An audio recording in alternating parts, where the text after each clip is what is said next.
Bonjour et bienvenue au podcast Entre deux cours, animé par Steven Poirier et David Barrière, deux étudiants au département de musique de l'UQAM. Et aujourd'hui, on a avec nous Hans, un de nos professeurs cette année. Hans, bienvenue. Merci, bonjour, bienvenue. Et puis, c'est ça, Hans, t'es un ethnomusicologue, t'es un professeur au département de musique, t'es surtout musicien aussi. Ouais. On est vraiment content que tu aies accepté de venir t'entretenir avec nous aujourd'hui. Merci à vous. Je sens que ça va être vraiment le fun comme podcast aujourd'hui. Dans le fond, je vais juste te contextualiser un peu de qu'est-ce qu'on va explorer aujourd'hui. Dans le fond, on va parler de ton parcours académique, ton parcours musical. On va parler aussi de ta vision de la musicologie, ethnomusicologie et surtout tes recherches, si tu en fais, et c'est sûr que tu en fais. Et pour ton rôle de la promotion. Ton rôle aussi dans le département de musique, puis aussi comment tu fais la promotion un peu de la musicologie et tout. Fait qu'on va, c'est garni un peu comme podcast, mais je suis sûr que ça va être une très belle conversation qu'on va avoir. Cool, parfait, merci de l'invitation et puis bravo pour l'initiative. Là, j'ai vu d'autres collègues qui l'avaient faite aussi et puis je trouve ça vraiment le fun. Donc, bravo. Merci, mais c'est surtout grâce à vous, vous avez accepté de venir. Donc, si c'était pas de vous qui veniez et de vous qui nous écoutez aussi, ça n'existerait pas. Ouais, un épisode avec moi puis Steven, ça aurait été en mars, on n'aurait pas fait 3, ouais, 4, 5. Exact. Juste moi puis lui, on aurait jasé, mais justement, c'est le fun parce que justement, vous avez une expertise qui est quand même assez poussée. Puis vous avez des parcours qui sont très contrastants de l'un à l'autre. Fait que c'est le fun de voir qu'est-ce qui vous a mené au département de musique. On pourrait commencer avec ça un peu. Ton parcours académique, ça ressemble à quoi?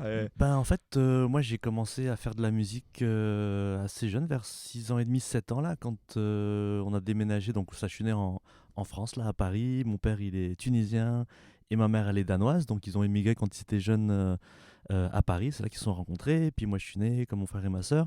On a habité 7 ans et demi à Paris. Puis quand on a déménagé dans le sud-ouest de la France, à Pau, c'est là vraiment qu'on a commencé à faire de la musique parce qu'on s'est installé vraiment littéralement à 200 mètres de l'école de musique de la ville où on était. Et en fait, moi, finalement, il fallait s'inscrire à quelque chose. Je voulais faire de la trompette, puis il n'y avait plus de place dans la classe de trompette. Donc, on m'a dit, tiens, tu peux faire de cet instrument-là, il y a de la place, le prof, il est cool. C'était du corps d'harmonie, corps français. Okay. Je savais même pas ce que c'était. Puis finalement, je me suis retrouvé à prendre des cours de cet instrument-là, ce qui m'a en fait ouvert beaucoup de portes parce qu'assez rapidement, j'étais pris dans des harmonies de jeunes, et même l'harmonie municipale. Je pense que j'ai commencé à peut-être mes 12 ans. Je commençais à gagner de l'argent dans des répétitions hebdomadaires. On faisait les cérémonies du 14 juillet, donc j'étais en costard cravate à faire la fanfare, à défiler et tout, les défilés un peu militaires et tout, gauche, droite, gauche, machin. Mais c'était vraiment une expérience où moi ça m'a permis en fait de commencer à faire de la musique assez régulièrement. Puis après j'ai commencé à faire du piano aussi avec des profs à l'école de musique. Et puis rapidement je suis sorti un peu des musiques de partition parce que mon cours de corps il se passait dans la salle de l'harmonie municipale justement. Et mon prof, souvent, il me disait vas-y, fais des sons filés, je reviens dans 30 minutes. Et puis moi, ça fait que j'avais comme. Mais en fait, mais ça fait que souvent, je laissais le corps et puis j'allais jammer sur de la batterie, les marimbas, les vibraphones, les timbales, toutes les percussions qu'il y avait. Et puis. Et je m'amusais comme ça. Et puis après, tu sais, avec mes potes, mes amis, quand j'étais adolescent, on a commencé à faire des groupes de musique où genre on faisait 15 genres de musique dans la même chanson. Là, genre, c'était, et là, c'était des musiques de non-partition. Et là, j'ai commencé à faire de la guitare. Donc, j'ai appris comme la guitare aussi en autodidacte. Et puis rapidement, j'ai commencé à faire à jouer dans des bands un peu dans le sud-ouest de la France. Et puis après à partir de là, donc j'ai fait toutes mes études jusqu'au baccalauréat français. Donc, c'est la fin du cégep dans le sud-ouest. Et puis je suis monté en fait, non, ça c'est vrai, j'ai fait ma licence de musique à Pau, donc l'équivalent du baccalauréat. Pau, c'est la ville où mes parents étaient. Et là, j'ai fait une licence c'était vraiment en musique, mais on prenait des cours une des profs, on travaillait beaucoup sur les musiques électroacoustiques, donc avec des Revox et puis de l'enregistrement sonore, des techniques de son, et puis on recréait, on travaillait avec des boucles, mais tu sais, c'était vraiment des vraies boucles là, avec que tu mets le tape et tu mets le crayon pour que ça fasse des vraies boucles, tu réenregistrais ça, et puis on faisait vraiment de la musique concrète avec des partitions graphiques et tout ça, mais en même temps on faisait des cours d'analyse, on faisait des cours de musicologie plus générale. Ça c'était en parallèle avec mon parcours de musicien. J'ai quand même continué à faire du corps jusqu'à mon supérieur, piano aussi, j'ai eu un diplôme là-dedans.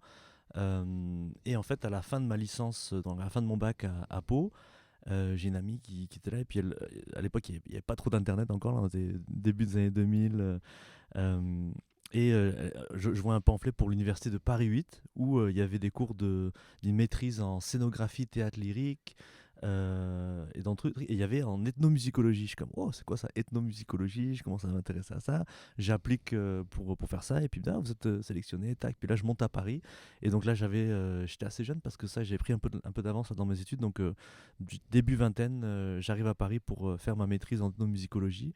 Et là, je découvre comme tout un monde qui s'ouvre à moi parce que je me rends compte que c'est possible de voyager en faisant de la musique et en étudiant de la musique. Puis tu sais, j'ai eu un cours avec un prof qui est devenu mon directeur de maîtrise puis de doctorat, qui s'appelle Denis Constant Martin. Et lui, son cours s'appelait Sociologie des musiques populaires modernes de diffusion commerciale.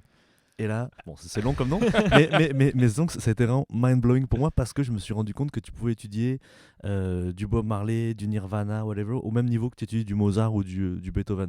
Et là, j'étais comme, wow, parce que souvent, tu sais, je voyais que la musicologie, ça restait cantonné à l'étude de Bach à Debussy ou de Monteverdi à Stockhausen, là, et puis ça restait très occidental, très centré, très européen, eurocentriste, là.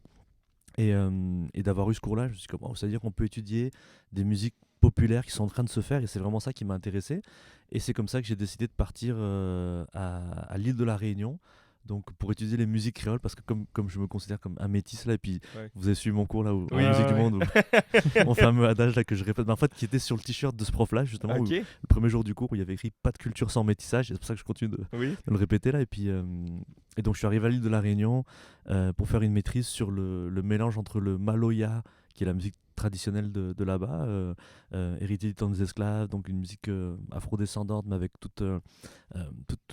des éléments spirituels, et mélangée avec le reggae, donc le malogué, puis qui est une copie du ségué mauricien. Ça, si vous avez suivi mon cours, vous devez le connaître là. Et donc c'est ça. Et puis je suis resté presque un an en fait à l'île de la Réunion où j'étais chercheur, mais j'étais aussi, je donnais des cours aussi de musique à du monde là-bas, et aussi j'étais surtout musicien en fait. J'étais embauché comme différents groupes pour être claviériste. Je faisais du mélodica aussi dans différents sound systems reggae de là-bas, et ça m'a vraiment comme montré que je pouvais comme faire de la musique en voyageant. Là, c'était grâce à une bourse de voyage, quoi. Et puis après, quand je suis revenu pour écrire ma maîtrise, là, je suis remonté à Paris. Euh, Pendant un an. Entre-temps, j'avais habité aussi dans le sud-ouest de la France. Et c'est là que je commençais à contempler l'idée de venir au Québec parce que les spécialistes mondiaux francophones des musiques de l'océan Indien, à cette époque-là, ils étaient basés au Québec. C'était Monique Desroches à l'Université de Montréal, Guillaume Sanson, Brigitte Desrosiers. Ce qui fait que moi, je terminais ma maîtrise à Paris et puis à mes profs, je leur disais, j'aimerais ça comme continuer à venir... enfin à travailler sur ça et venir au Québec. Donc là j'ai comme fait un échange universitaire qui s'est finalement soldé par un passage accéléré au doctorat, où je suis rentré au doctorat à l'Université de Montréal. Et là j'ai fait une thèse non pas sur l'océan Indien, sur la musique de l'Amérique centrale, parce que ça je me suis dit, bon, tant qu'à faire, tant qu'à venir, parce qu'en fait ça, quand je suis arrivé ici, Monique Desroches était en année sabbatique, donc je me suis retrouvé avec comme directrice de thèse Nathalie Fernando, qui est une ethnomusicologue, disciple de Simha Harom, qui est comme un des grands pontes de l'ethnomusicologie francophone. Et en fait, ça fait que je me retrouve à travailler avec Nathalie. Et puis à ce moment-là, je m'intéressais aussi à d'autres genres de musique. Et en arrivant à Montréal, ça, j'ai rencontré ma conjointe quelques semaines après être arrivé. Donc là, l'échange qui devait durer 4-5 mois, là, ça va faire 18 ans. Là. Ça fait 18 ans. Puis est-ce que l'idée de retourner en France, c'était fleur l'idée, ou le Québec, c'est vraiment ta place maintenant? Je dirais que c'est quand même ma place ici, là, même si je me sens... je suis pas comme attaché, je suis attaché à plein de places différentes, comme par exemple la Réunion, ça fait partie aussi de là où je me sens chez moi, où je me sentais chez moi. Mais non, de revenir en France, non, je pense que ce serait difficile parce qu'à chaque fois que je revenais en France, j'étais comme c'est difficile les gens. puis je pense que c'est ça aussi la bonne chose de voyager, c'est que ça te permet de te rendre compte finalement de choses sur ta propre culture, là où t'es, que tu te rends pas compte quand t'habites là, donc c'est ça que je conseille à tout le monde de pouvoir voyager. Et puis avec la musique ça ouvre des portes, puis tu peux te mettre à jammer avec du monde, et puis tu te rends compte que tu peux beaucoup plus facilement connecter quand t'es musicien, sur plein d'affaires. Ouais, ben c'est surprenant, tu sais, je pense que c'est comme le voyage, les lieux multiples, les différentes musiques, les multiples instruments, tu sais, comme je trouve qu'il y a un côté versatile à qui tu es autant dans tes intérêts que ta pratique artistique. Puis je pense que ça paraît au travers de ton parcours aussi, fait que je trouve ça super intéressant d'en apprendre plus sur « Ah, je suis passé par là », tu sais, Ouais. ça nous ouvre une fenêtre sur genre... Mais je dis ça parce que, tu sais, comme on a eu quelques expériences où est-ce qu'on jouait ensemble ou que je t'ai vu jouer, puis je trouvais ça surprenant à quel point tu maîtrises comme tous les instruments. Je suis pas spécialiste d'un seul instrument, mais c'est sûr que tu sais, moi j'adore jammer, donc c'est sûr que tu sais, une batterie, je peux la setter, je peux en jouer. C'est sûr, je vais souvent faire que du reggae là, tu sais, simplement. Mais sinon, tu sais, la bass aussi, tu sais, j'adore la bass, j'adore la guitare, j'adore les claviers. Souvent, je suis embauché plus comme claviériste. Là, j'étais en studio hier au studio Piccolo pour jouer sur un vrai B3, puis un Steinway, puis c'est comme tu sais, c'est des trucs que j'adore faire là, tu sais. Puis j'adore faire des concerts aussi là, mais c'est sûr que pour moi, ça, j'ai toujours jonglé un peu entre à la fois faire de la musique en tant que musicien en studio ou en concert, c'est quelque chose que je pourrais jamais arrêter. Faire de l'enseignement, ça c'est quelque chose aussi, vraiment enseigner, c'est quelque chose qui m'apporte beaucoup et que j'ai commencé à faire aussi assez jeune. Avec, je donnais des cours à autant des enfants de 4 ans que des groupes. J'étais prof en Colombie aussi, dans des universités, donc c'est comme et puis j'ai vraiment besoin de ça aussi parce que chaque étudiant, chaque élève apporte sa propre vision de la musique, puis c'est toujours intéressant. Ça apprend sur la musique en fait d'enseigner. Et puis la recherche aussi, c'est quelque chose que j'ai besoin de me poser des questions, puis de faire des rencontres et faire des projets, et puis faire de la création. Donc c'est vraiment comme je jongle un peu avec ces trois balles-là, parce que assez rapidement, peut-être vers mes 18-20 ans, je me suis rendu compte que si tu veux faire que de la musique en tant que praticien, bah, ça va être difficile au niveau financier, économique, parce que tu vas pas aller à la banque, tu dis bah, je suis juste musicien. C'est rare les musiciennes qui vraiment s'en sortent financièrement, puis qui peut avoir des prêts, etc. Là, au niveau de la sécurité financière, là, c'est assez difficile. Là, Très difficile. Quand tu es musicien d'orchestre, ça marche. Quand tu as des bands qui tournent, mais même des bands qui tournent, c'est une vie quand même, c'est pas si évident. Donc, je me dis, ok, ça, je veux garder ça, mais il faut que je trouve autre chose. Ok, bah là, l'enseignement, très cool, ça m'apporte beaucoup. Puis je pense qu'il faut avoir la vocation là pour enseigner. Il faut quelque chose, faut le sentir là, parce que pour moi, c'est vraiment, je suis en performance aussi quand t'enseignes là. T'es vraiment comme en train de, vous m'avez vu en cours là, j'essaie d'être dynamique. Ouais, puis tu sais de vous driver et tout, parce que je pense que ça prend quand même de l'énergie, ça apporte beaucoup, mais je trouve qu'au niveau psychologique, je me rappelle mes expériences de quand j'étais prof en école secondaire en France là pendant ma maîtrise et mon bac, ben je me rendais compte, j'étais vacataire, donc c'est comme j'étais au contrat là, je remplaçais, et puis j'arrivais dans l'envers du décor là, j'étais dans la salle des profs, et puis je voyais les profs qui étaient là depuis 30-40 ans et qui avaient l'air comme fatigués, puis j'étais comme ouf, ça a l'air quelque chose que je comprends, et puis je trouve ça super beau et tout, mais j'étais comme ouf, moi j'ai pas envie de faire que ça là, j'ai besoin d'avoir quelque chose qui jonglait vraiment. Et puis je me suis rendu compte aussi au niveau de la recherche que de faire que de la recherche, ça peut être super intéressant, mais ça va peut-être te mettre trop dans une genre de tour d'ivoire où tu vas être comme très coupé du monde de la pratique. Donc c'est comme ça que je me suis buildé là tranquillement mon parcours, et puis c'est toujours la musique qui a guidé mes pas, mais pour moi c'est ces différentes approches, puis c'est un peu ça qui fait que je pense que j'ai eu la chance d'être là où je suis aujourd'hui, quoi. C'est d'avoir gardé ça, d'avoir continué de jongler. Ben, on est content que tu aies choisi l'UQAM pour faire la pratique de justement enseigner, faire de la recherche, puis même faire de la musique. Là. Dans le cours, on t'a vu faire de la musique. Tu nous dis aussi que tu as un jam régulier à la marche. À la petite marche? C'est la petite marche maintenant. Ouais, c'est la petite marche. Le resto, les premiers samedis du mois. Ouais, exact. Puis tu fais du reggae principalement. Ben, que du reggae. En fait, c'est reggae, mais on peut faire du ska, on peut faire du dancehall, on peut faire du robadub, on peut faire du stepper. On a parlé avec la classe de maître de Ludo, là, le batteur de Kenja Fakoli qui était là la semaine dernière. Puis il y a plein de sous-styles, sous-genres. Donc c'est sûr que c'est très axé musique jamaïcaine, mais bon, après, on n'est pas. C'est vraiment. Comme c'est de l'improvisation en fait, tu peux pas. Moi, c'est sûr que si ça part trop en rock bourrin, bah là, je vais comme je regarde un peu méchamment le drummer en mode vas-y, calme-toi là.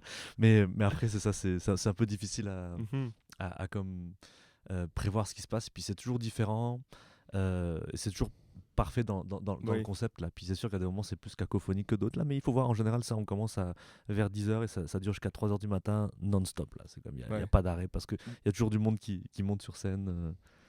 Et puis on a une page Facebook là, les Mythic Reggae Jam Session, faut pas aller voir. Les mythiques. Ouais, Mythic. Dans le monde qui a insisté pour le nom, moi en tout cas c'est MYTHIK. Mythic Reggae Jam Sessions. Puis j'imagine que justement cette occasion-là, ça te permet d'actualiser ta pratique artistique un Ouais. peu, de justement explorer. Justement, tu me dis que tu vas vagabonder un peu d'un instrument à Mhm, l'autre, mhm. justement, tu vas prendre qu'est-ce qui passe. Puis je trouve que ça se reflète vraiment, je rejoins David là-dessus, ça se reflète vraiment dans comment tu te présentes comme professeur, nous, quand on est dans ton cours, et aussi comment tu... Tu sais, moi, ça m'est arrivé régulièrement de te croiser à comme 9h le soir dans un local de combo en train de replacer des trucs parce que là, tu vas faire un show là ou tu vas pratiquer avec ton band.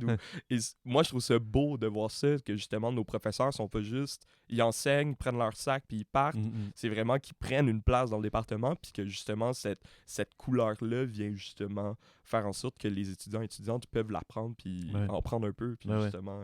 Bah oui, carrément. justement prendre qu'est-ce qu'ils ont à apprendre de ça et puis justement par la suite grandir. On est là pour généralement 3 ou 4 ans. Mhm. Bon, il y en a que ça prend un peu plus de temps comme moi, mais bon, Mhm. c'est ça. C'est correct. fait que, Ouais. c'est correct Ouais, aussi. ouais. Mais dans cette optique-là, moi puis David, on étudie pour devenir enseignant. Mhm.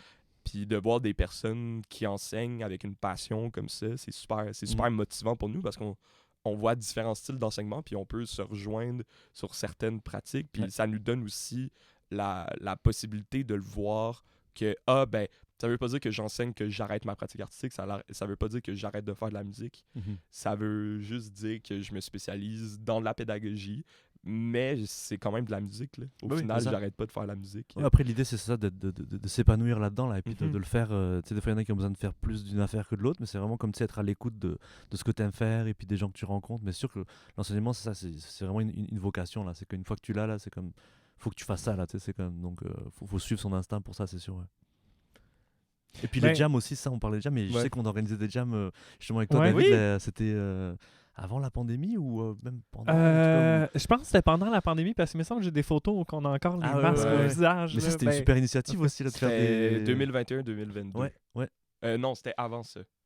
Non, 2021, Mais 2022. c'était dans- 2021, Ouais, ouais, c'était ouais. dans le 30-80 C'est ça. et tout, puis c'était Exact. c'était Ça super. va revenir d'ailleurs. Il faudrait. Ça va Moi, je suis revenir. motivé. On est en discussion. Là. Il y a Michael, si tu nous écoutes, Bah oui, c'est qui ça. est en train d'organiser ça. Cool. Bah oui. Justement, il est comme revenu Ouais. avec cette idée-là. On a parlé avec plusieurs étudiants et étudiantes. Puis justement, il y a un engouement. Il y a plusieurs, cette année, il y a plusieurs étudiants de première année qui sont en pratique artistique, Mhm. qui est un peu un changement de... Oui, c'est vrai, c'est vrai. C'est un Ouais. changement parce Ouais. que historiquement, ben, du moins depuis que je suis là, c'est toujours plus l'enseignement ouais. qui sont plus présents.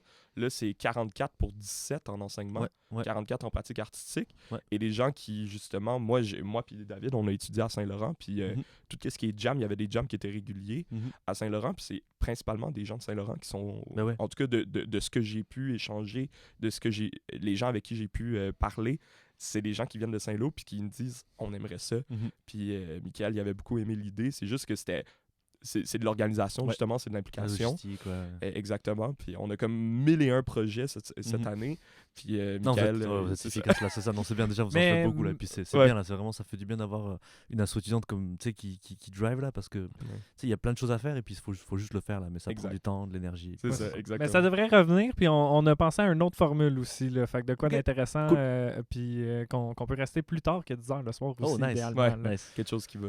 ouais, exact. Ben, c'est encore en élaboration, fait qu'on va pas trop se pencher là-dessus, mais dans le fond, ça va revenir. Cool. Si t'es un étudiant de l'UQAM qui écoute ça, sache que tu vas pouvoir jammer Puis on a avec des une nouvelle base aussi là Ouais. qui est faite pour ça. Là, donc,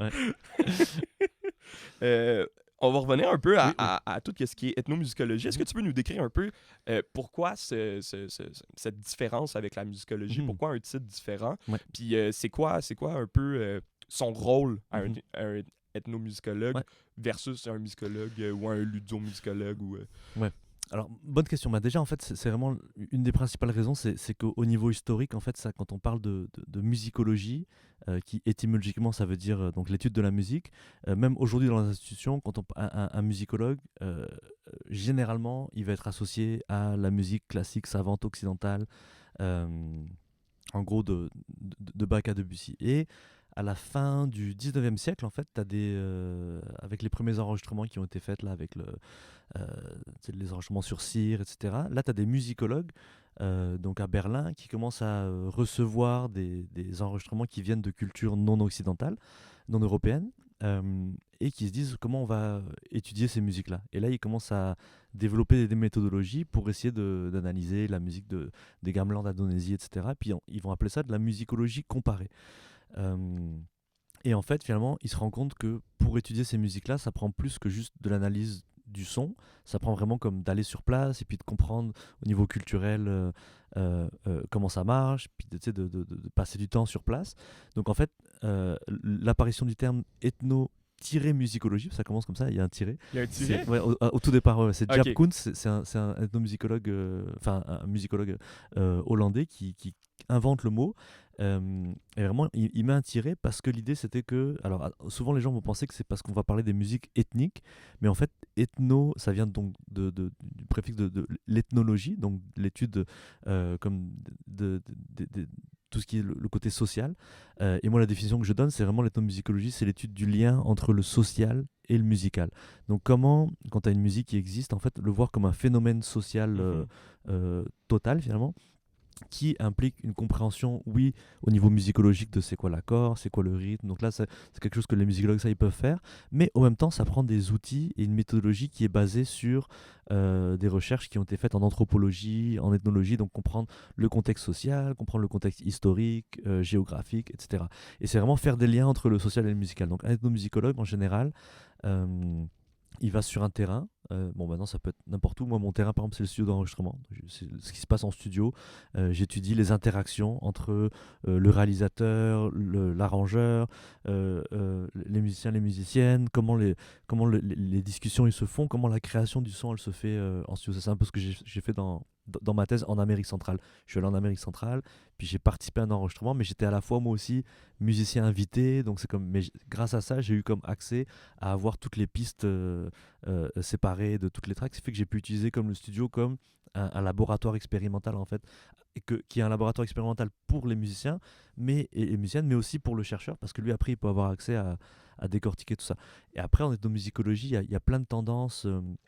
Je dirais que traditionnellement, en fait, l'ethnomusicologie aussi, elle a été développée au sortir de la Deuxième Guerre mondiale, euh, un peu avec la volonté d'aller enregistrer les musiques dites traditionnelles avant qu'elles se fassent corrompre ou trop influencer par les musiques populaires, l'électrification de toutes les musiques, quoi. Donc c'est parti un peu de là. Donc c'est pour ça que les grandes collections d'ethnomusicologues qu'on a en France, c'est le Musée de l'Homme, aux États-Unis c'est le Smithsonian Folkways. C'est des enregistrements qui sont faits vraiment en général par un ou deux chercheurs, chercheuses qui vont sur le terrain avec un AGRA, un enregistreur stéréo, puis qui enregistrent tel quel ce qu'ils ont devant eux. Donc tu as des bruits de coqs, tu as des bruits d'oiseaux, tu as des bruits de routes, tu as des bruits d'enfants, etc. Et on va prendre un peu le croquis de telle que la musique telle qu'elle est entendue. Et ça, il y en a plein d'ethnomusicologues qui sont un peu comme des enregistrements d'ethnomusicologie qui sont un peu comme en anglais, on dit scholarly ethnic recordings, donc des enregistrements ethniques académiques. Et ça, ils ont suivi un modèle qui est très, ok, on va faire un enregistrement où on va pas faire d'édition, on va enregistrer tel quel. Puis, mais bon, des fois, c'est sûr que si la tune elle dure 45 minutes, ben, on va faire on va couper en quelque part. part. On va couper en quelque part. L'essentiel. Et surtout, mais le plus important, c'est d'avoir un livret qui est ultra détaillé, puis qui va expliquer vraiment le contexte social, tel chant il a entendu à tel moment, la traduction, qu'est-ce que ça veut dire, et puis c'est d'avoir comme un insight le plus possible sur telle ou telle culture, quoi. Mais depuis, après, c'est ça a beaucoup évolué, et puis moi je pense qu'on peut faire de l'ethnomusicologie. C'est sûr que le préfixe ethno, il vient historiquement du fait que, tu sais, quand on parlait de musicologie, ben, on parlait dans les années 50, tu étais musicologue, bah, tu étudiais de la musique savante occidentale, donc il a fallu trouver un mot finalement pour dire qu'on va étudier autre chose que des musiques savantes occidentales. Donc c'est comme ça que le terme il est né. Mais je dirais qu'aujourd'hui ça se définit surtout par des méthodologies, parce que c'est des méthodologies que tu empruntes à des disciplines des sciences humaines. L'ethnomusicologie c'est une science humaine, c'est pas seulement une discipline artistique comme genre tu vas étudier juste la musique per se, quoi. Quand tu dis de la musique savante occidentale, est-ce que tu te penches plus sur tout ce qui est classique? Ouais. Ouais. Donc, mettons qu'on veut étudier, mettons, la musique, de la musique, mettons, progressive du Québec dans les années 70-80.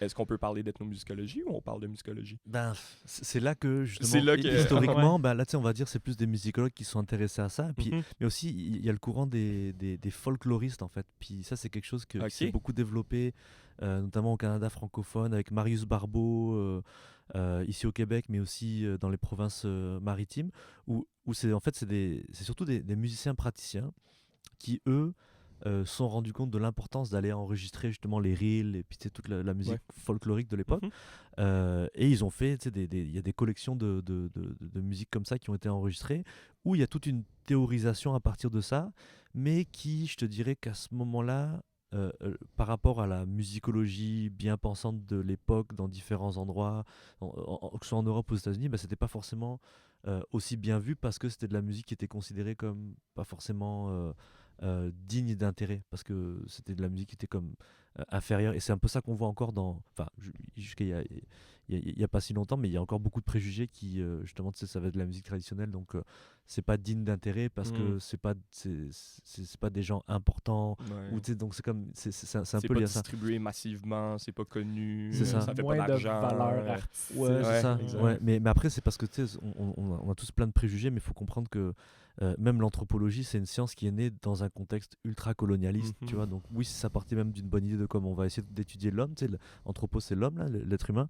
Donc les sciences de l'être humain, mais finalement, si tu regardes les premiers anthropologues, puis même, tu sais, il y a comme plein d'exemples où il y a, tu sais, du racisme avéré, et puis de la discrimination, mais qui était comme, c'était dans l'air du temps aussi, quoi. Donc là, pour comprendre tout ça, on parle d'épistémologie, donc c'est comme tu vas comprendre, tu vas essayer de comprendre l'histoire de l'évolution de telle ou telle science, telle ou telle discipline, et ça passe par des courants, par des tendances, et puis mais c'est sûr que ça, par rapport à ce qui se passait ici là, je pense qu'il y a l'influence des folkloristes qui venaient plus c'est ça, du côté des praticiens, des gens qui faisaient de la musique, sans être forcément des académiciens. Ils venaient pas forcément du milieu universitaire qui lui apprenait plus de la musicologie sur Bach, Mozart, Debussy, Beethoven, en gros.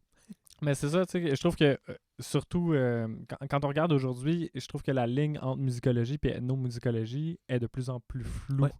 Tu sais, puis est-ce qu'on va vraiment mettre l'étude de tel style de musique qui vient ailleurs dans un panier différent de la musicologie juste parce que ça vient de ailleurs? Tu sais, je comprends qu'il y a une question de méthodologie, mais est-ce qu'on pourrait pas aussi revoir notre musicologie plus traditionnelle avec cette méthodologie-là pour la voir sous un autre angle? Ouais, bah en fait, c'est dans les débats qui Ouais, ont cours depuis j'imagine, une dizaine, vingtaine d'années, où par exemple, tu as un prof retraité à l'Université de Montréal qui s'appelle Jean-Jacques Natier, qui lui, il prône une musicologie générale, qui soit justement une musicologie qui revienne à l'étymologie de étude de la musique, puis peu importe le style de musique que tu étudies, tu es musicologue parce que tu étudies la musique. Mais après, c'est sûr que c'est ça. Après, on parle de sociomusicologie aussi. Il y a eu comme un autre courant qui arrivait là-dedans.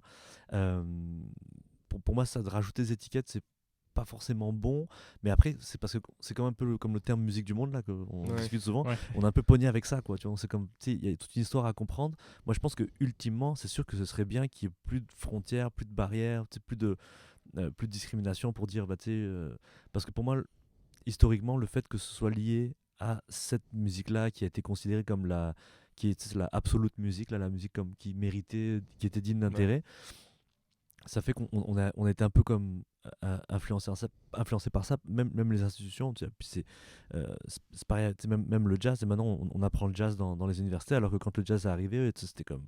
Il fallait pas, ouais. tu vois, donc c'est comme ça prend du temps d'évolution pour que ça arrive, tu sais, Ouais. pour que ça s'institutionnalise.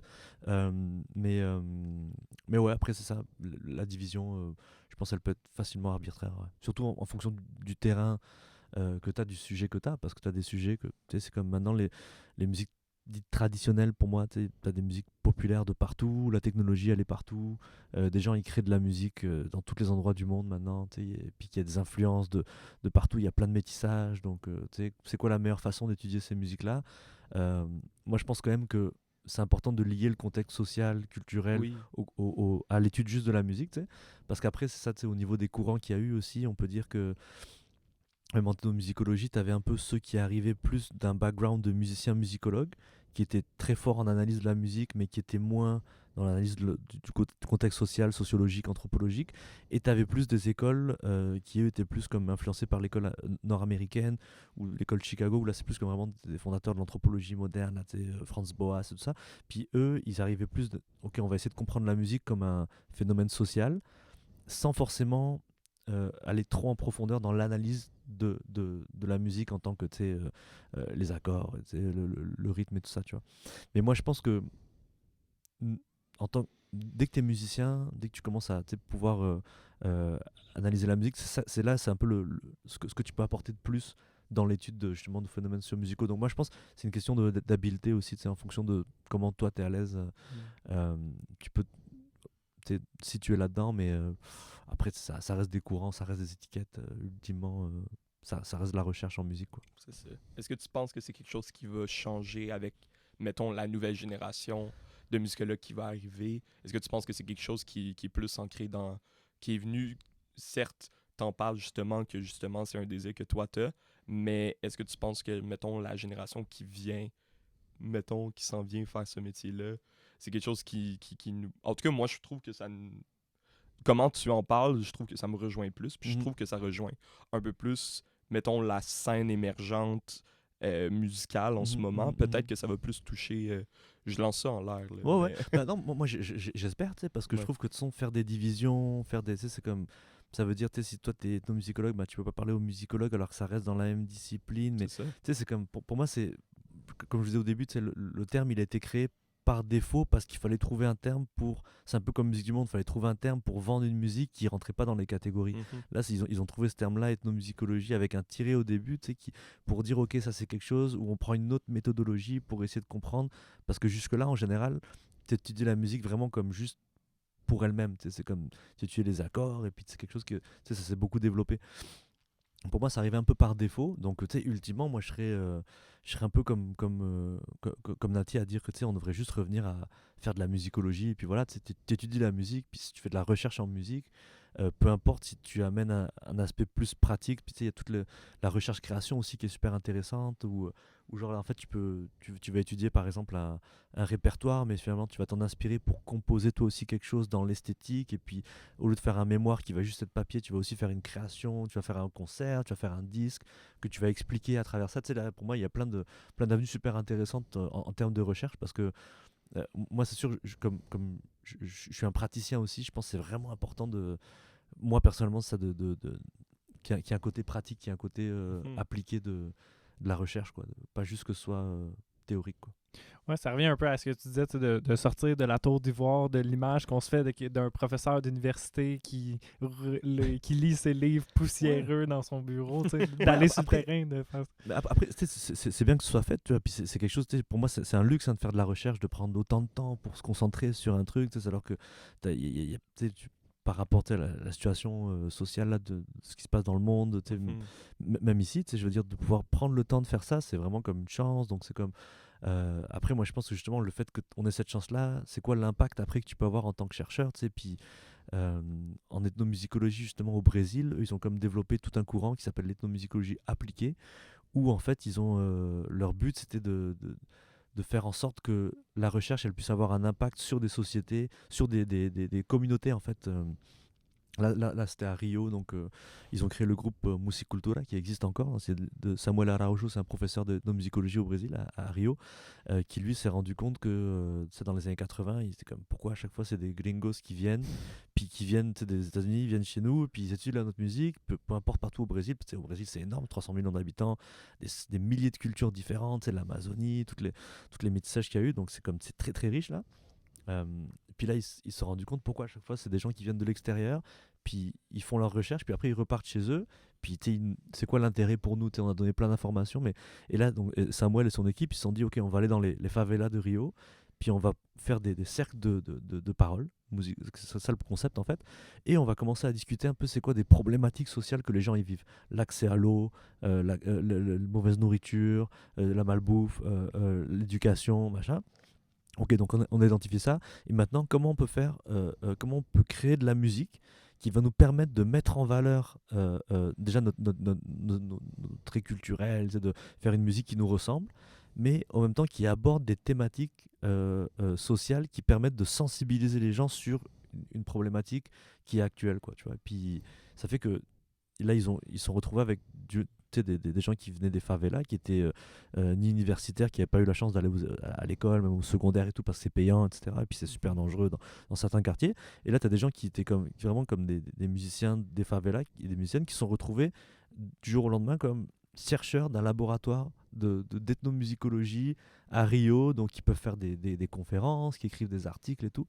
Et c'est un peu, pour moi, c'est un exemple assez incroyable de dire que tu utilises un peu ton statut de prof-chercheur ou tu as une équipe de recherche pour faire quelque chose où tout de suite tu vas avoir un impact. Puis c'est quelque chose qu'on voit aussi en Colombie, en Inde. En fait, ça vient souvent des pays du Sud, quoi, tu vois, où ils sont comme, ils essaient de créer une autre façon de faire de la recherche. Donc moi, je pense que par rapport à votre question de comment ça va évoluer, j'espère qu'on va être influencé par d'autres épistémologies, donc d'autres façons de penser le monde, parce que le monde, il est très...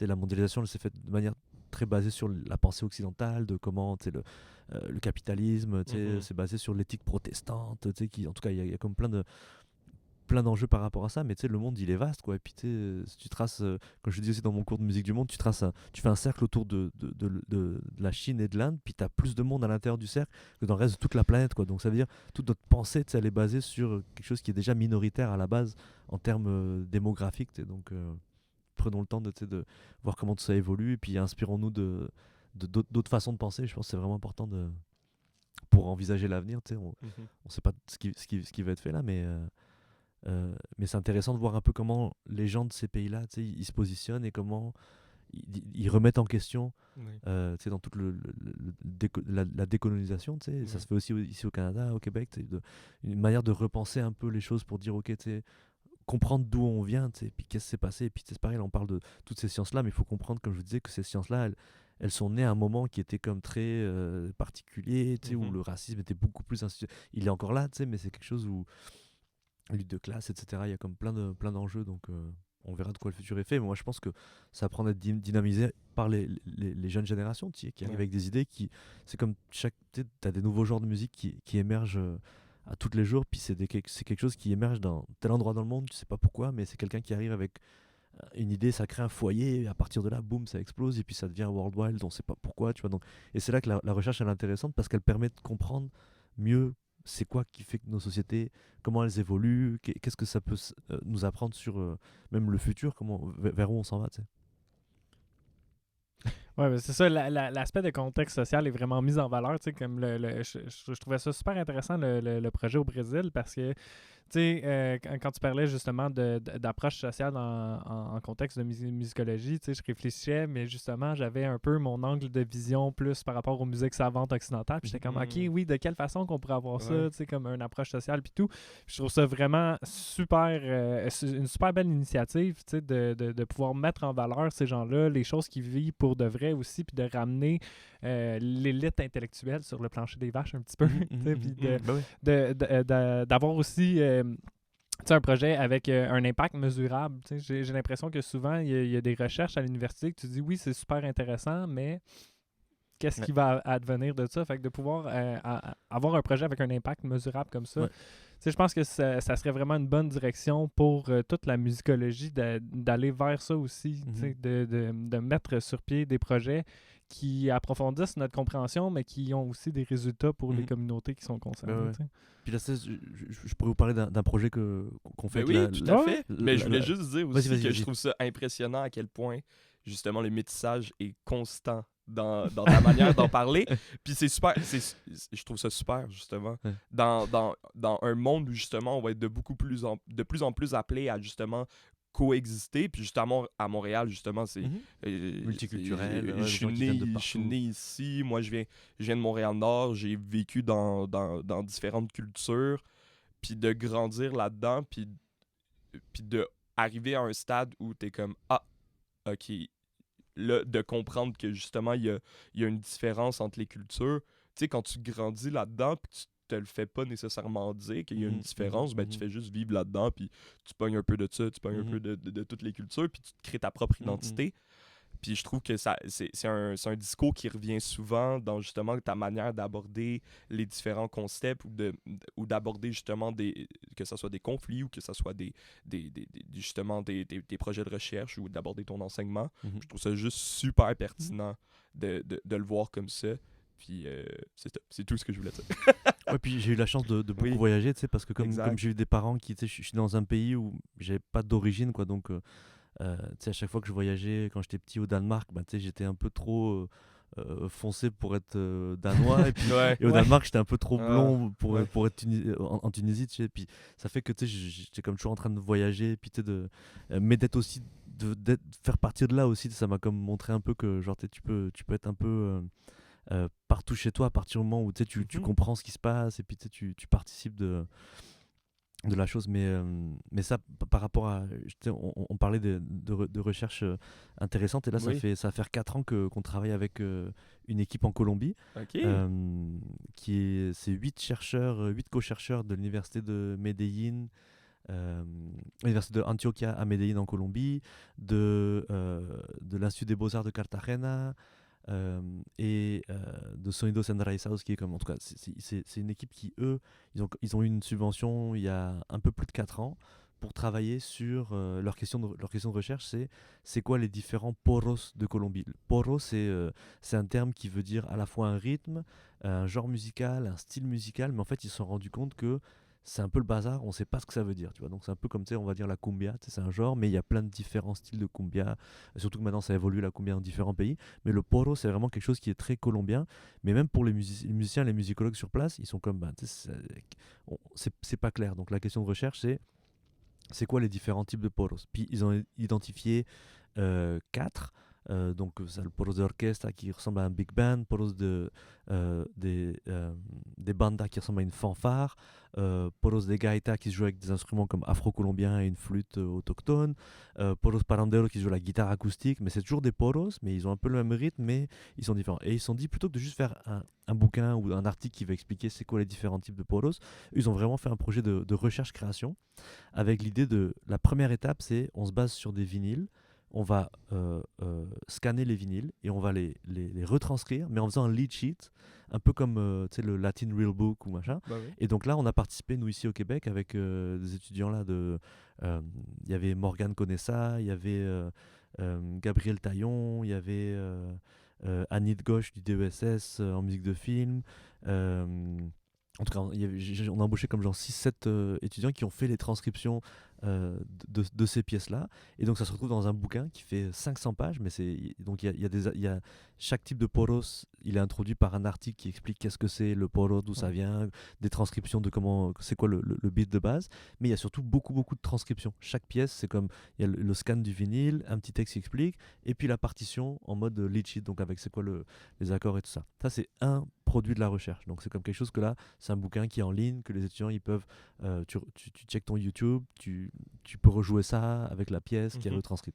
Et après, à partir de ça, ils se sont dit, ok, là maintenant on a fait une recherche, on a compris comment ça se retranscrit, et à partir de ça, on va faire de la création. Donc là, il y avait une phase plus de recherche un peu ethnomusicologique, ok, ça va être ça, qui nous permettent de répondre à la question de recherche. Mais ensuite de ça, la deuxième phase, c'est une phase vraiment beaucoup plus créative, pratique, où là, ils ont fait 3 disques. Ils sont allés en studio, donc ils ont embauché plein de musiciens qui ont fait, et eux, ils ont composé des pièces sur le style qui a été analysé, mais ils ont fait un disque de poros traditionnel, un disque de poro guitare-voix et un disque de poro électronique avec Ableton. Et ça fait qu'ils ont fait comme 4 disques, donc un livre et 3 disques, et puis mis ensemble, ça fait comme un vinyle. Et puis, tout au long de la recherche, donc là, ils ont fait des événements de socialisation, qu'ils appellent ça. Donc, ils ont fait comme des conférences, ils ont présenté les trucs, ils ont fait des concerts où ils expliquaient ça.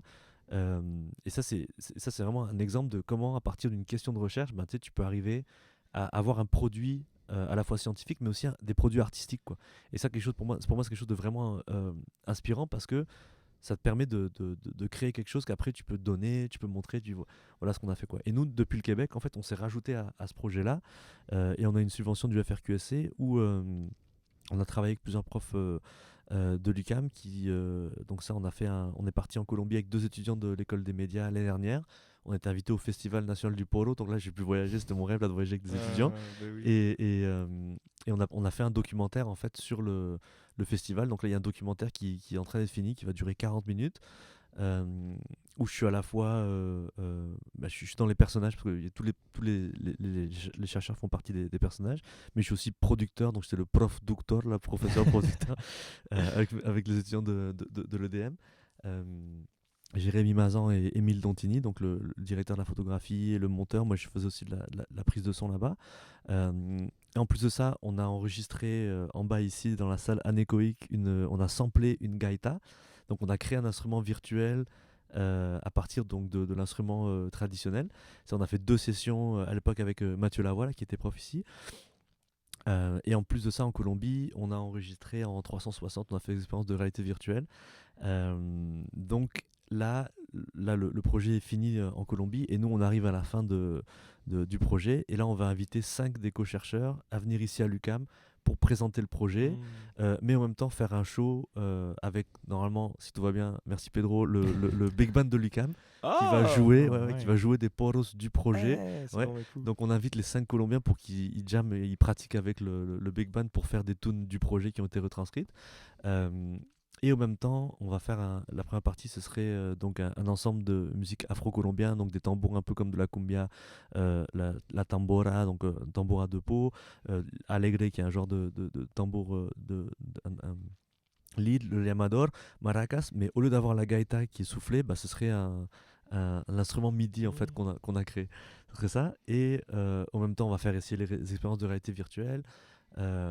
Qui est vraiment filmé au milieu de la fanfare là. Et puis en plus ils ont créé une tune qui s'appelle Montréal, donc Montréal, qui a été faite en honneur au projet à notre collaboration. Donc ils ont composé une pièce dans le style des poros traditionnels. Et on projetterait aussi le documentaire là pendant la journée. Donc c'est comme avec tout ça, donc ça fait 4 ans qu'on travaille dessus. Donc il y a eu la pandémie, donc on a dû comme filmer à distance, mais juste que tu sais, pour montrer que au final, ça peut donner comme un ça événement. peut donner beaucoup de choses. Tout ce que tu as énuméré, là, ça fait une grande journée de présentation. Ouais, mais en fait, on risque de le faire en 2 fois, mais on est en train de voir si on peut peut-être... parce que là, il y a d'autres profs d'origine colombienne là, ici à l'UQAM qui aussi organisent des trucs, donc on pourrait voir. Puis on a fait venir aussi... justement, toi, tu as participé, David, il y a eu 65 jeunes de la ville de Carica, au nord de Bogota, qui sont venus ici au Québec, qui ont fait un show à McGill, mais qui sont venus ici à l'UQAM. Et là, on les a fait jouer à l'Agora, et puis ils ont commencé par un genre de flash mob où ils commençaient. C'était incroyable. Cool. Ça, David, il était là pour nous aider aussi. Donc, et ça, c'était une belle expérience de créer ça, parce que l'Agora, c'est un endroit assez central, et puis il y avait comme plein de monde qui voyait ça. Et puis c'était des gens qui s'attendaient pas à voir ça aujourd'hui, ils peuvent s'arrêter puis vivre.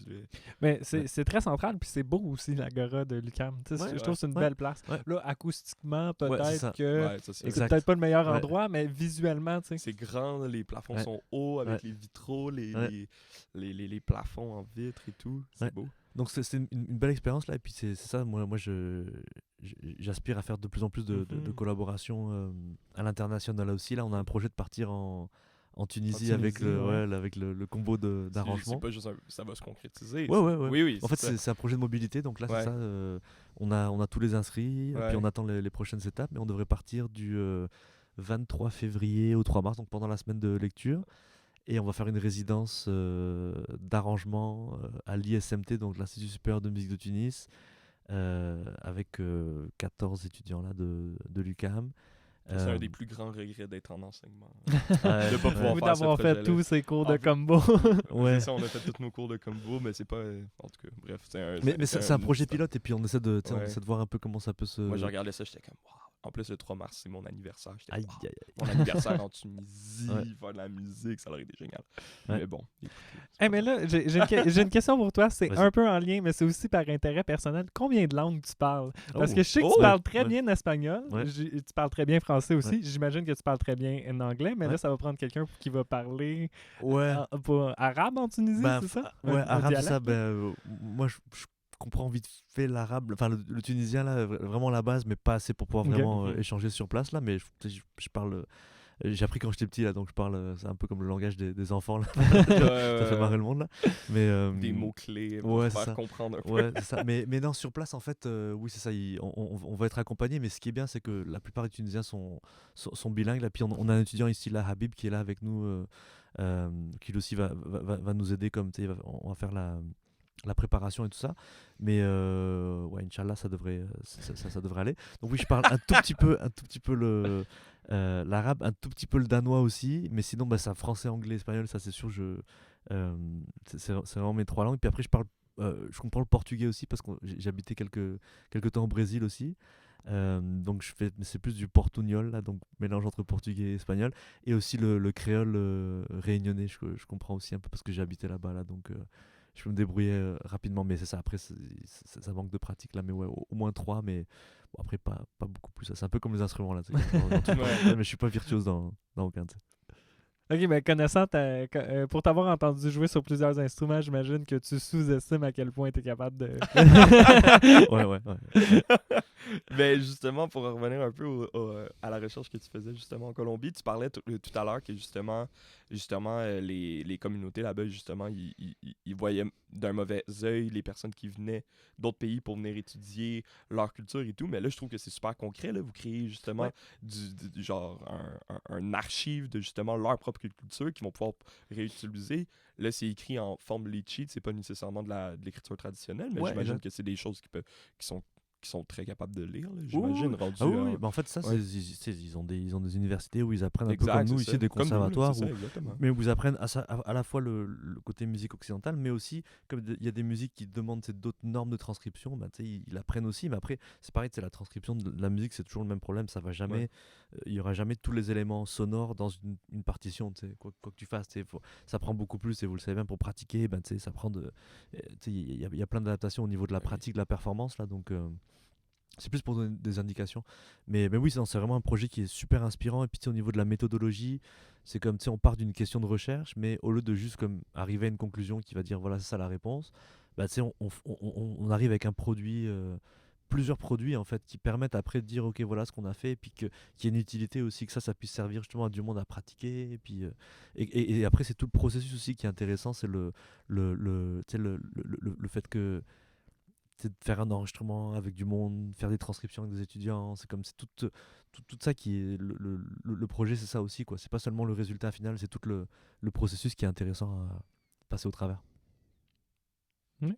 Mais justement, puis dans quand tu fais de la recherche puis que justement tu apportes une contribution qui est aussi 500 pages là, de toutes les poros justement que tu disais. C'est énorme là, comme contribution. Là, justement, il y avait Hélène justement qui nous parlait qu'elle faisait un recueil électronique de toutes les chansons folkloriques au Québec, transcrits. Et tous les jeux de récréation qui se passent dans les cours d'école. J'étais comme, ben voyons. Puis là, mais c'est énorme. Là, justement, que tu me dis que ça a pris 4 ans. Puis je trouve ça justement, je le dis souvent, là, mais je trouve ça tellement concret. J'aime ça, justement, vous entendre parler de ça parce que, justement, je le répète souvent, là, mais dans les cours, on vous voit en tant que personne. Au début du cours, mettons, à la présentation du plan de cours, vous vous présentez un peu, mais on ne sait pas à quel point il y a du travail derrière votre rôle, justement, de professeur, puis votre recherche, puis votre pratique. Il y a tellement de trucs qui se cachent derrière vous. C'est pour ça que j'adore faire ce podcast-là. Parce que j'aurais sûrement jamais su, au final, que toutes les réalisations de l'ensemble des professeurs, si je n'étais pas allé chercher, mettons, sur le site web de l'UQAM, puis que là, je vais voir vos articles, puis les recherches, puis dans les collaborations que vous avez faites, puis là, tomber dans... qu'on puisse l'entendre de vive voix, puis que vous puissiez nous le dire, je trouve ça trop cool. Mais c'est ça, tu sais, comme... Ce que j'aime, en fait, c'est que tu puisses le partager, puis que tu nous l'expliques aussi, parce que, tu sais, c'est une chose d'aller sur la page de l'UQAM des professeurs, de voir tout ce que tu as fait. Ce que vous avez fait. Oui, c'est une chose de le voir, mais de vraiment voir la passion en arrière, de la façon dont tu le décris, puis de rajouter des petits détails qui ne seront nécessairement pas disponibles sur une page Internet, c'est ça qui est vraiment parce que des CV de chercheurs-profs, là, si tu regardes ça, c'est comme ça fait des dizaines de pages, et puis comme, genre, tu te perds là-dedans. Justement, on essaye de justement voir un peu ce que vous avez fait avant. Puis on avait essayé de faire ça avec Vanessa. Puis on était comme... On s'est regardé, on a fait, on va y poser la question parce que Bah oui, et c'est ça mieux, finit c'est plus de mieux. finir. C'est des Ouais. articles et des articles Exact. et des articles. Exact.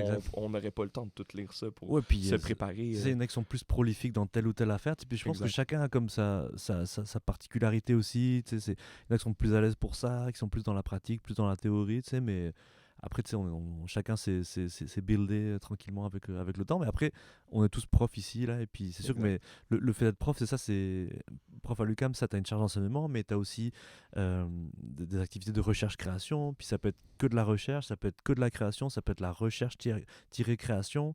Après, tu as ce qu'on appelle les services à la collectivité. Donc, ça, ils ont dû vous en parler, tout le comité et tout. Ils Puis nous ça, ont tous parlé sans Bah exception. oui, parce que ça fait partie Oui. de comprendre Ben un oui, peu. c'est super important. Parce que ça, il y a un côté, on n'a pas comme un boss qui va nous dire, ok, il faut faire ça. C'est vraiment qu'on est une équipe et puis il faut faire avancer des projets pour moderniser les locaux, machin. Moi, je suis dans plein de comités pour des trucs technologiques, acheter des bébelles, et puis s'assurer qu'on est au point pour ça, tu vois. Et puis c'est le fun aussi parce que moi, je suis un geek là sur Ouais. plein d'affaires. Et puis je suis content d'en parler à Francesco ou à Ouais. Manuel, puis de qu'est-ce qu'on pourrait faire de mieux, comment on Ouais. peut updater ça, puis il y a comme c'est des projets sur le long terme aussi. Là on attend un système d'éclairage dans le 3080 depuis un an. Là. C'est comme ça. Ouais. Ça Au, devrait au lieu arriver. d'avoir juste nos petits dimmers. Là, normalement, on devrait avoir 4 moving lights avec des LED et puis un iPad qui va contrôler une table de mixage qui va contrôler tous les trucs. C'est ça, mais c'est comme ça prend du temps. Ouais, ça prend du temps, mais justement, vous êtes des passionnés, puis ça se voit, là, justement. Juste Francesco, tantôt, on avait brûlé la lampe. L'ampoule, L'ampoule ouais. était brûlée. Puis là, il est arrivé avec une lampe, puis là, il était comme, Ouais. ah, j'ai ça pour vous. Puis... Ah oui, on y a été, puis on a sauté dans le vide, on a dit Francesco, aurais-tu un ampoule pour nous? Puis là, il nous a regardé. Un peu. Non, ouais. mais je vais voir ce que je C'est peux ça. faire.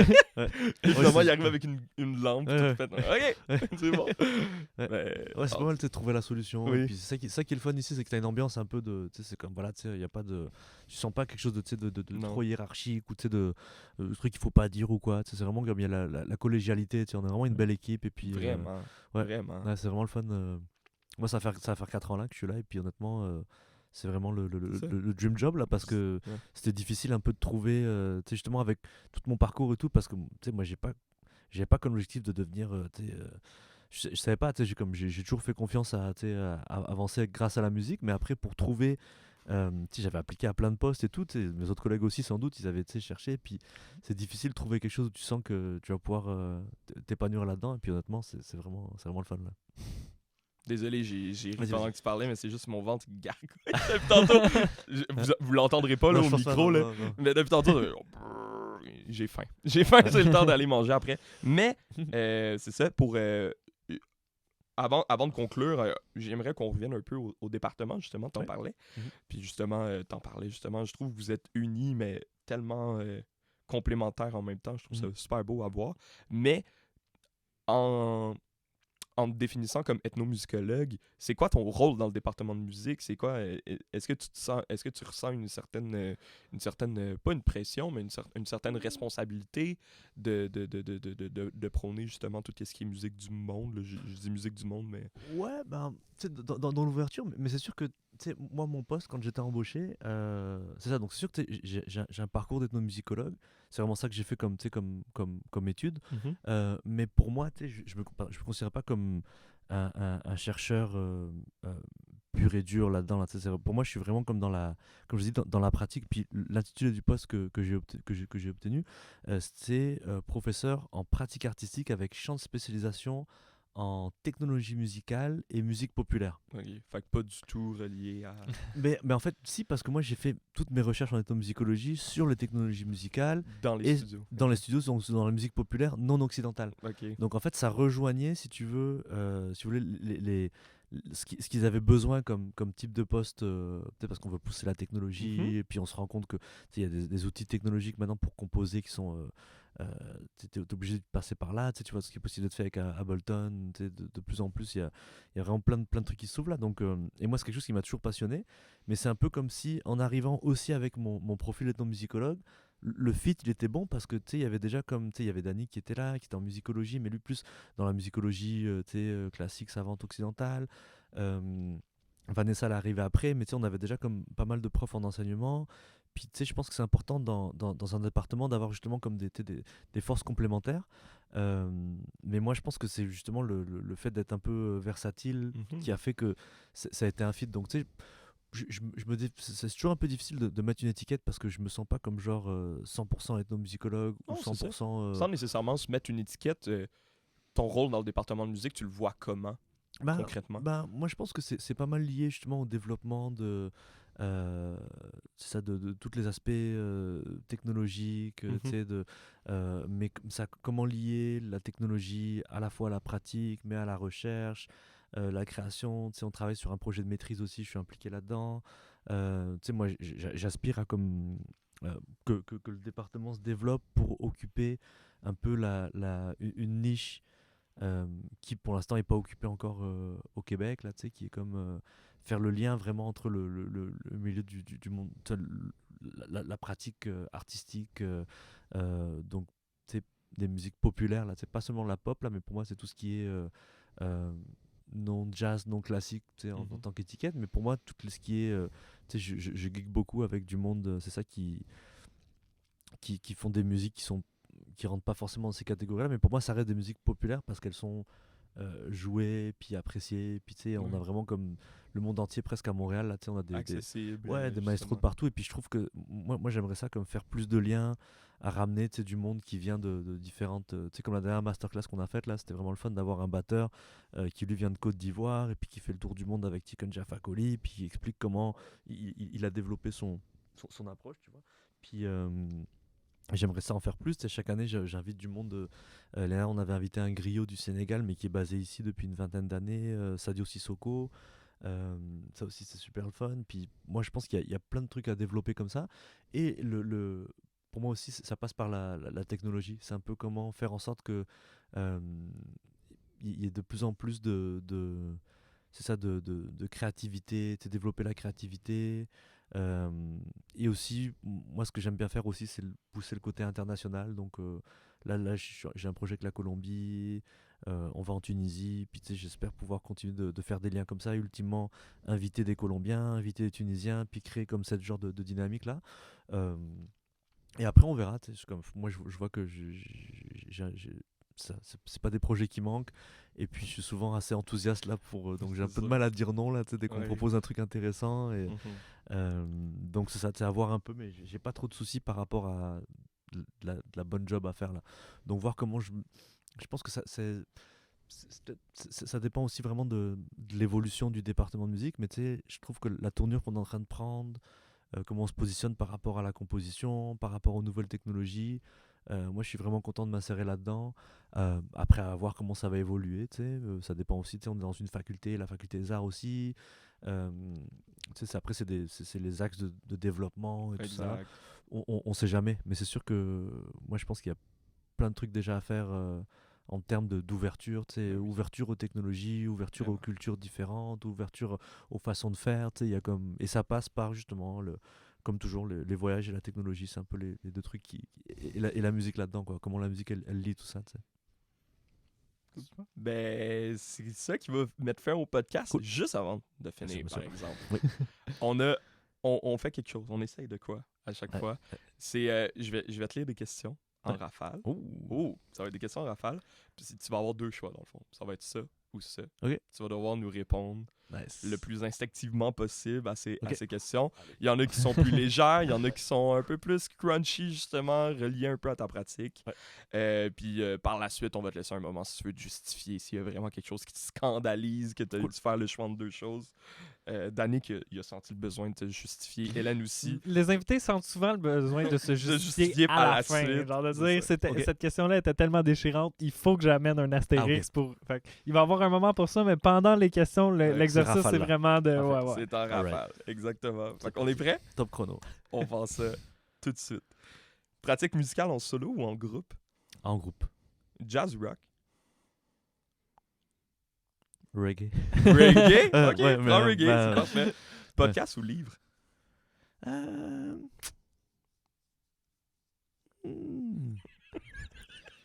Difficile.